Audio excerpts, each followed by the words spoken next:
Hey, what's up guys? TMax here. Welcome back to the channel. Anyone who knows me knows that I am a pretty healthy person. I don't have any destructive habits or addictions. I cook most of my own food. I exercise regularly. I sleep very well. I even have a second channel dedicated to health and fitness. Check that out in the link below. Despite all of this, while living in China, I visited 6 hospitals, an acupuncturist, a physiotherapist, all in just over 3 years.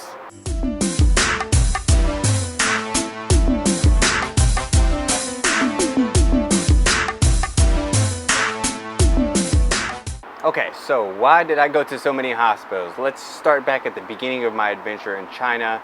When I first moved there, I had to go to the foreigner health clinic. I don't remember the name. And basically, any foreigner who's coming to live in Beijing has to go to this clinic first to get, blood work done, x-rays, general health checkup, things like that, ultrasounds on your heart, breathing tests. And when I went with the company that I was working with, we went on a day that there was nobody there because obviously they knew what they were doing. And we flew through these tests, maybe an hour or so for all of us. And we were all new to the city, so the location of this hospital didn't mean anything to us. Fast forward a few years later, when I get a new job and I have to get a new visa, I have to go back to this hospital. I was living in the southeast part of Beijing, and this clinic is like past northeast. It's all the way outside the city, so it was like almost a 2-hour metro ride. I go on the most crowded day ever, and I ended up not even being able to go and get any of my health stuff done the first day. I had to come back another day. So the second time that I ever visited a hospital in China was in the city of Xi'an. I was traveling all around China with a friend, and I got heat stroke, and I didn't know what was happening. I'd never gotten it before, so the symptoms were unfamiliar to me. So we ended up calling an ambulance, and I went to the hospital, and my friend doesn't speak any Chinese, and I'm out of it. And so they're trying to figure out what's wrong with me, and my friend's trying to, explain things. They had to pull out a digital translator just to make it work. And in the end, they didn't know what was wrong with me, and they just gave me, an IV. And they kept running tests, and they were like, we want to find out what's wrong with you, but, it's going to cost this much more and this much more. And I was like, okay, well, I don't feel as bad as the prices you're charging me. So I'll go home and sleep it off. So the third time that I went to a hospital was actually in my last year of living in China. So there was about a 2-year period where I didn't go to a hospital. I was feeling good, feeling great.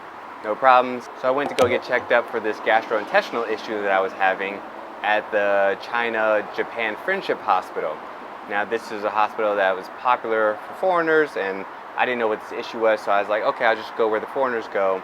And I actually had a Chinese friend book it for me, and they went with me, and it was just a terrible experience. If you want to know more in depth about my experience with this gastrointestinal issue, I did a whole another video on it. And yeah, it was quite the experience. But I actually went on Christmas Day, and for them it's just another day. So I went and saw this doctor, and didn't get any fruit out of it other than just some drugs. And because I wasn't completely satisfied with that hospital visit, a few months later I ended up going to the Jishuitan hospital just to try to find a new doctor, a new gastroenterologist who might be able to help me with the situation. And this is when I learned that if you go to the hospital and try to do your appointment stuff, your Chinese needs to be phenomenal. There's the touchscreen things, and you gotta know all the buttons, and you can just book your doctor right there on these screens and pay for it, with your WeChat or with a credit card or whatever. And the experience was so overwhelming. I had went alone, which wasn't smart, so I couldn't even get into the doctor, see a doctor. So I just ended up leaving, and then went back a few days later with a Chinese friend, and we couldn't get an appointment. We ended up going to another hospital. So the next hospital that I ended up going to was the Xiyuan hospital, and I took a friend with me, and I had been doing some research that gastrointestinal issues could have some relation with your spine alignment. And so I was looking for a chiropractor because the gastroenterologists were saying there's nothing wrong with me. So I found a chiropractor, and we go in to see this guy, and he just kind of touches me a few times like this and chops me in the neck. He's like, did that hurt? And I said, no. And he's like, oh, you're fine. There's no issue with you. And so my friend and I were like, you didn't really help us much. And we were like, okay, forget it. We'll go to another hospital. So the last hospital that I ended up going to, that I ended up getting most of my work done and most of the doctors that I saw about this gastrointestinal issue, were in Beijing University's third hospital in Haidian. I spent a lot of time in this hospital. I went to lots of different types of doctors. I learned about the Chinese traditional medicine doctors that they have there and the different things that they offer. And they even have their own pharmacy, which is really interesting. It's just something that I've never seen a hospital with two different types of pharmacies. All right, so I'm leaving Dr. John's office. I had my first acupuncture session ever, and it was quite interesting, you know, feeling the needles go in and, you know, just feeling the sensation. Some of those trigger points or some of those spots, whoo, had some serious tension or chi blockage, or I don't know what you call it, but I felt it. So actually I feel really good. I didn't feel bad going in, but I feel good, so it didn't hurt at least. I went in for the digestive issues, so let's see how that feels. I'm gonna come back next week. We're gonna do once a week for 3 or 4 weeks, see how I feel, and then if it gets better, then we'll do something different, and if it's not better, then maybe a different plan of attack. But yeah, it was very interesting. Stuck a needle in the top of my head, one in my hand, like right here on my thumb area, on my forearm, on the outside and on the inside, one in the middle of my stomach, and then also one on my back. So nothing else. I do feel kind of loose and relaxed, which is nice. So it was a very interesting experience.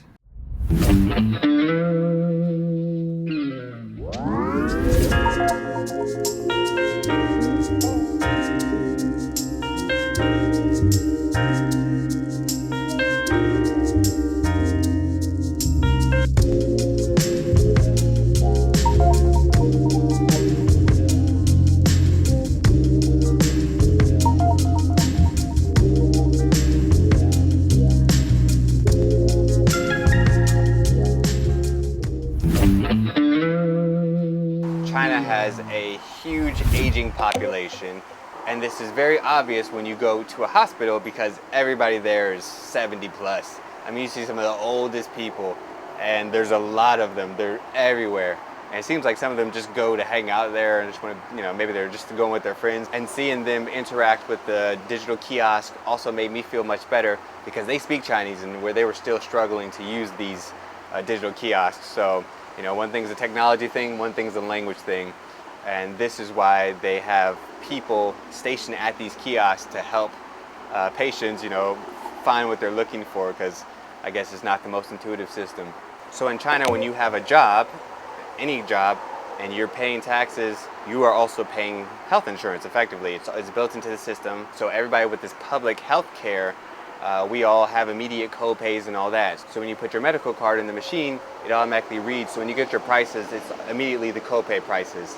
And I remembered when I lived in Europe, there was a lot of reimbursement things. So I would have to pay full price and then send it off to my company, and then they had to send me the money back. In China, it's all digitally done right away. And another thing, if you book an appointment with a doctor and they don't do anything for you, sometimes they'll give you a refund. And I was only paying like $3 to see the doctor anyway. And they're like, oh, well, you know, I didn't really do anything. Here's your $3 back. Wow, that's awesome. No matter how good you think your Chinese is, take a Chinese speaking friend with you, because doctors, they like to use words that you have no idea what they mean. No normal person knows what that means. And so I would take my friends, and the doctor would say something to them, and they say, oh, hold on, doctor. And they're on their phone looking up the word. One, so that they know what it is, and two, so that they can find either an English translation for it or try to explain it, because, you know, some concepts weren't even the same or didn't even exist in English. Because my friends were like, I don't know how to translate this. I did go once by myself, and, you know, it's kind of difficult to figure it out, and I ended up recording them just to be able to play it later for my Chinese friends to translate. And it's funny to see their reactions in the hospitals. I had a friend that he was so upset when you go to hospitals with me, because you have a name and number that's supposed to be called, and your name shows up on this big electronic billboard in the hospital for everybody to see who's next or whatever. And then you go stand in front of the door, and then there's like a new line there. And so if you're standing in line, you're supposed to be next, your name's on the board or whatever, somebody else might try to jump in front of you, because they just saw a different doctor and they, or they got some results from somewhere else and they want to share it with this doctor. And I talked about this in the transportation video about the Chinese like to flow. If you let them in, if you let them go into the room, they will jump ahead of you. They don't say, oh, hey, excuse me, I really, need to get in here. They just walk in. And this drove my friend crazy, and it was hilarious to me. So I mentioned these digital kiosks. Everything in the hospital is done with the digital kiosk. So there's no like receptionist or person that you talk to. You check in on the kiosk, you pay your bills at the kiosk. If you go get blood work done, you get your results at the kiosk. If you get an ultrasound or some other type of thing, 9 times out of 10, you're going to get your results from a kiosk somewhere. You're going to print it out. There is an information booth for when you struggle or you don't know what you're doing, and that line's always super long. And I went there a few times, but usually when I show my passport, they're like, oh, okay. And if they speak English, they will, instruct you what to do. But usually they don't speak English, and they just will speak slowly in Chinese, which if you speak a little bit like me, I was able to get it. It's like, oh, okay, thank you, I understand. Thank you for speaking slowly. And so like I mentioned before, the traditional Chinese medicine is like a whole wing in the hospital. And they have their own section, and there's like massage therapy and chi, like alignment things. And there's lots of things that we don't have here that are quite interesting, and there's always a line there for people too. It seems the Chinese people use both Western and Eastern medicines, and they, whichever one fixes the problem. And I don't know what of the traditional Chinese medicine that's covered under the social health care, but I did try to book an appointment with one of them, and it, I gave me the copay, which brings me to comparing the Chinese medical system with the US medical system. Now, I've been back in the US for about 4 months now, and I finally made it to the doctor, and I was able to do blood work and some other tests, so I have a little bit of experience with the doctors here. So based on that experience and my experience with China, these are the differences that I noticed. So in the US, the nurses and the receptionists and people like that are super service focused. They're like, oh, are you doing fine? Can I help you with that? How can I assist? They're kind of like this customer service thing. It does not exist in China. For example, I was getting my blood drawn in China, and the lady, just kind of wraps me up and does it, and she's like, doesn't look at me, doesn't talk to me. And then if you do blood work in the US, they call you and say, hey, just want to let you know your results were normal or whatever.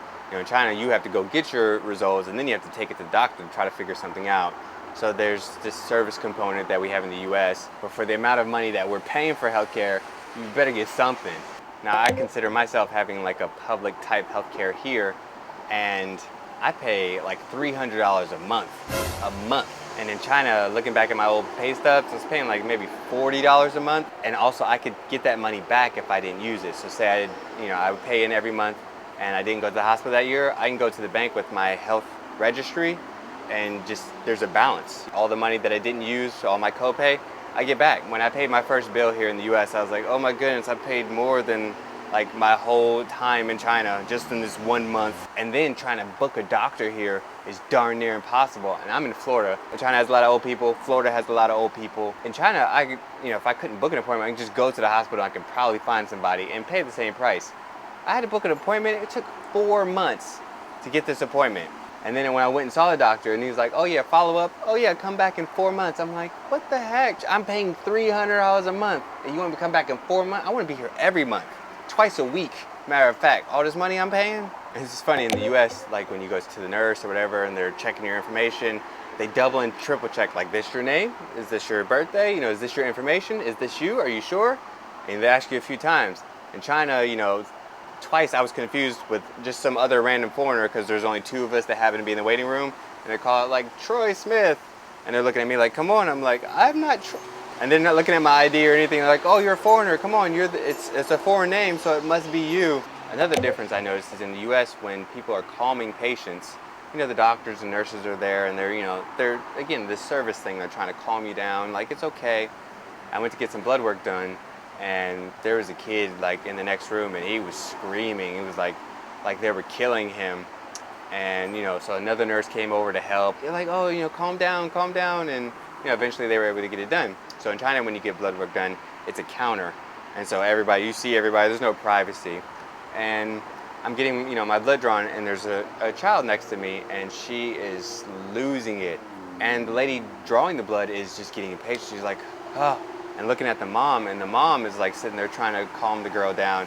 And so there they put the onus on, you know, the family or whoever is visiting with you to calm you down. So like when I got my endoscopy, you know, my friend's in there with me and he's encouraging me like, oh, come on, you know, you can do it, breathe to try to get through it. And you know, the doctor's like, come on, hurry up, dude, like shoving this pipe down my throat. Not at all worried about my well-being. When you have a public healthcare system, you don't always get a primary care doctor.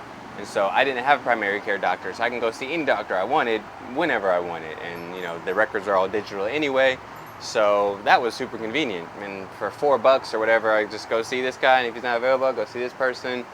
And that was great. I really like that. And that is not a thing here. I have to see my primary care doctor, and I have to wait forever to see them, and it's a bit frustrating.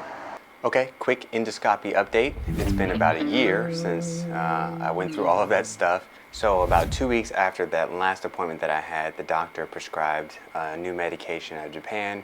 I was taking it for about 2 weeks and it made me feel terrible.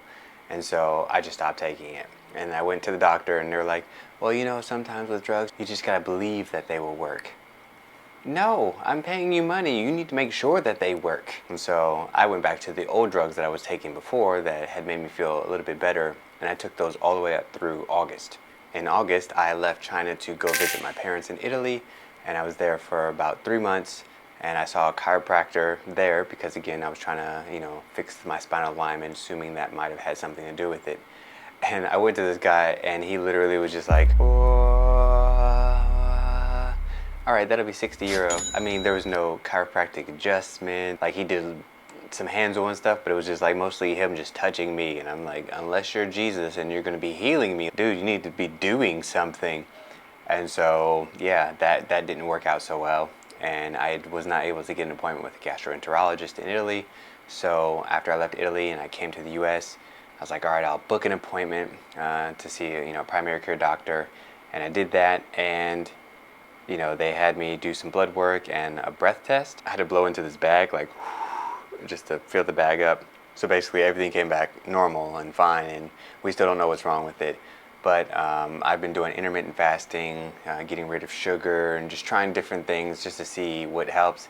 And fasting has been the only thing that's really been giving me results. So I'm just gonna keep doing that until maybe one day I meet a gastroenterologist who, you know, is willing to help me and won't charge me an arm and a leg. So I am feeling much better. I can eat, my appetite's back and all that. I still just get like this dry cough every now and again, but really it's almost back to 100%. So I'm feeling much better, and you know, apparently the body just heals itself. So to all you people who've been expats out there and you've been to hospitals or been a part of the medical system in other countries, what have you noticed in those countries that differ from the US? Put your experiences in the comments below. Remember to hit the like button and the subscribe button, and I will see you in the next video.